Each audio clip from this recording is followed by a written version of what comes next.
and welcome to Champi Travels. So exciting to have you here. My name is Champi and I'm here to inspire you to travel in a more mindful way. Do you wonder what are the differences between ecotourism, regenerative travel or slow travel? Let's start this video by understanding different terms on sustainable traveling and how can we implement it into our own trips.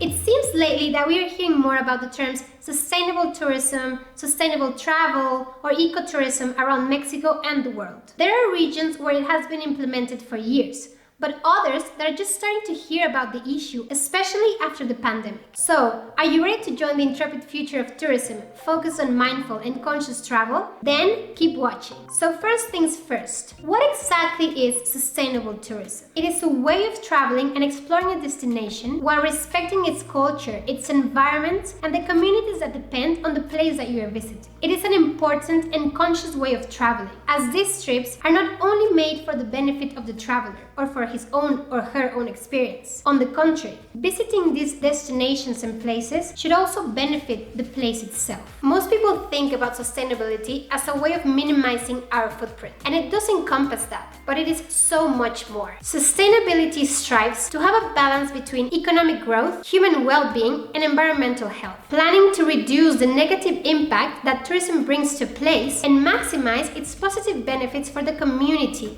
the environment, and the local culture, not only during the short term, but also in the long run. For example, if you go to a community where you participate in a volunteering project by planting trees, there will definitely be a short-term benefit, but it will be even greater when the plants and the trees have grown. There are plenty of terms when talking about sustainable tourism. You have maybe heard about ecotourism, slow travel, conscious travel, and more. And these terms focus on specific aspects of sustainable tourism. Let's look at those. Let's start with the term ecotourism. As stated by the Global Ecotourism Network, ecotourism is responsible travel to natural areas that conserve the environment, sustains the well-being of the local people, and creates knowledge and understanding through interpretation and education of everyone involved. So practically, ecotourism is focused on landscapes and natural environments. It helps protect the natural and cultural heritage of our wonderful planet by enriching personal experiences and environmental awareness. It promotes understanding and appreciation of nature, local communities, and local culture, providing direct benefits for conservation and the local people while minimizing the negative impacts. Something that is very beautiful too is that these lands are generally guarded by native people, by indigenous tribes. So recognizing the rights and spiritual beliefs of these indigenous people is crucial when practicing ecotourism. However, this ecotourism label has become overused in recent years, including tourism that may not have a positive impact. So we must be careful with that.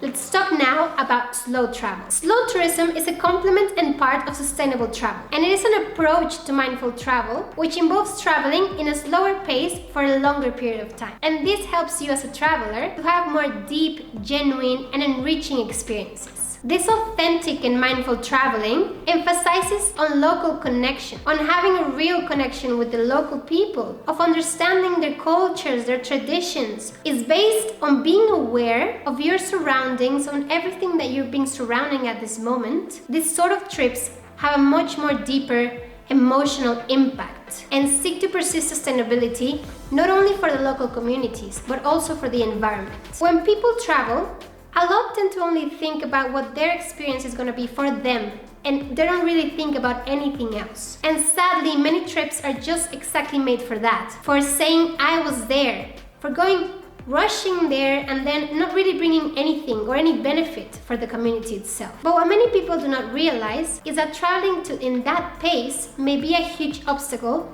on really getting everything and enriching yourself with that experience. Every corner of the world has something special and unique, something that you can really soak yourself in, that you can really learn from. This way of traveling and staying longer in a place is extremely enriching. Responsible tourism. The Center for Responsible Travel says, responsible tourism aims to minimize tourism's negative impacts on the environment and maximize the positive contributions tourism can make to local communities. The difference between sustainable tourism and responsible tourism is exactly in the word responsible, which implies taking responsibility for your tourism and the impacts it creates. Tourism isn't just a passive activity that just happens. Everyone involved has a responsibility of the services that are created and that are offered. It demands that governments, operators, the hospitality industry, local people, and tourists take the responsibility to make tourism more sustainable. And it can be a very daunting task. It is not easy to gather so many people and institutions together towards something, but small changes and steps towards achieving this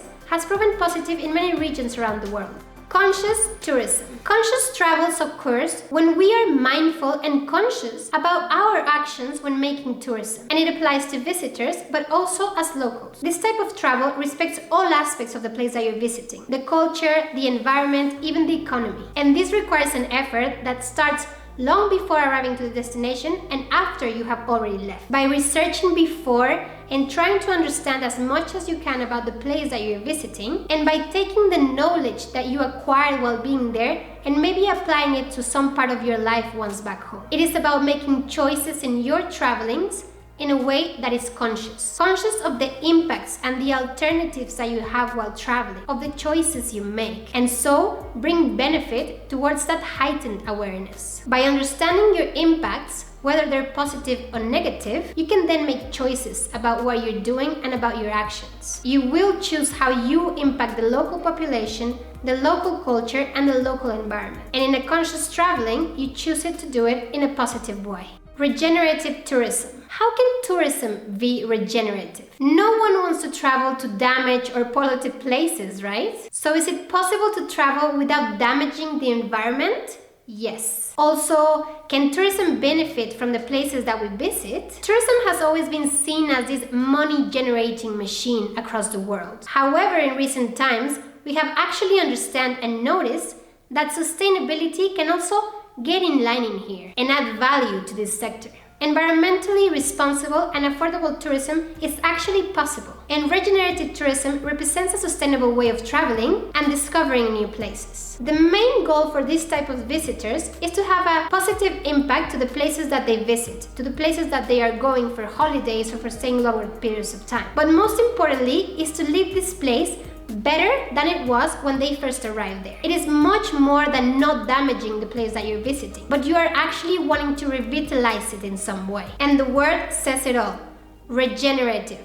You're trying to regenerate that local place that you are in the moment now, which results in a positive impact on local communities and the local economy. It helps communities and tourism itself renew themselves all the time, contributing to the quality of life of local people. One of the ways to do this is to offset your carbon emissions. You can do this through companies that capture carbon emissions to help with our climate, such as Green Fleet or Sustainable Travel International, buying from local businesses and establishments and helping to clean up and restore the environment that surrounds it. You can even participate in beach cleanups or forest cleanups, or even if there's not something like that happening in the time that you are in a certain place, you can do it by yourself. By picking up trash around the streets or a place that you're going on a hike, you can also get involved in work that communities are offering. There are many ways you can actually leave a positive impact and leave the place better than when you arrived. Voluntourism. The word voluntourism comes from a mix of volunteering and tourism. It is essentially a working trip with social and environmental causes whilst experiencing a deeper connection with the local communities,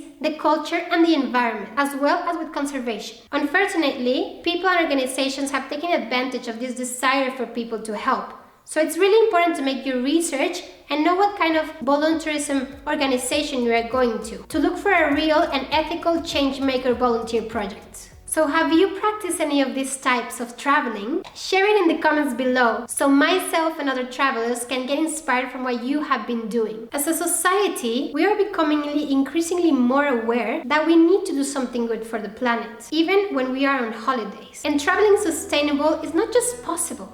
It's something that brings us closer to the world that we live in, to that amazing planet that we call home and that we are so lucky to have. The focus of sustainable tourism is changing. It's moving towards just making a good impact to actually involving ourselves with the local communities and the local environments that we are visiting, to contribute and develop the local communities that we so much are caring about. And this offers very interesting opportunities, especially in developing countries. Building a more resilient and sustainable tourism has proven to be extremely important, especially after everything that has happened with the pandemic. And achieving a harmonious tourism has become a priority. For me, it has been a journey that I have been implementing slowly throughout the years, looking to have more authentic and mindful traveling more and more. When I started getting deeply involved with sustainability and conservation matters, it was inevitable to find a way to adapt your beliefs and your core values into the things that you matter the most into your life.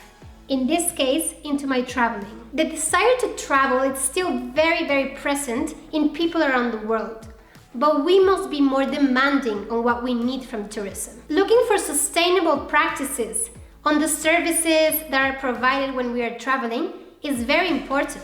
Choose a destination that maybe is already implementing local community benefits with sustainable tourism or sustainable practices, and support the localities that depend on it. Opt for tour operators that respect their environment, that want to make something positive for where they are, that demonstrate a great support and commitment to protecting the local communities and the environment they are in. More and more people are opting for this way of traveling, and by defending this mentality, we are screaming out to the organizations and the governments and the tourism companies that we want responsible, transparent, and ethical tourism operators. By making these types of visits, we are demonstrating how much we care and how they can actually make a profitable business by doing this the right way. We should all strive to travel in a way that benefits us, the locals, and also the nature. We must make smart decisions that do not disrupt the local environments. Tourism can have very negative effects in many different parts of the world. And the problem is that we do not realize that because we are not there to see. We go and we come back home and we do not see those eventually longer impacts that we are leaving there because of being visitors that are destructive to the environment. However, many of us can see this where in our own cities and our own homes. By being more aware of what you choose and the way that you travel and the way that you experience, you can feel good about your travels and know that you are contributing to a more awake and responsible world that really needs that change. And hopefully this is contagious to others. Take longer excursions. Be present where you are. Learn about the local community you're visiting. Be present, immerse yourself. Travel with the aim of appreciating every moment more. Appreciate every conversation, every new food that you try, every landscape that you see. Soak it all in. A kind of tourism that values sustainability over anything else is possible. Remember to subscribe to not miss any of the upcoming videos every Friday. Let's keep this community growing and inspire others to travel the same. I will leave some links below if you want to know more about these terms. Let's keep exploring mindfully together.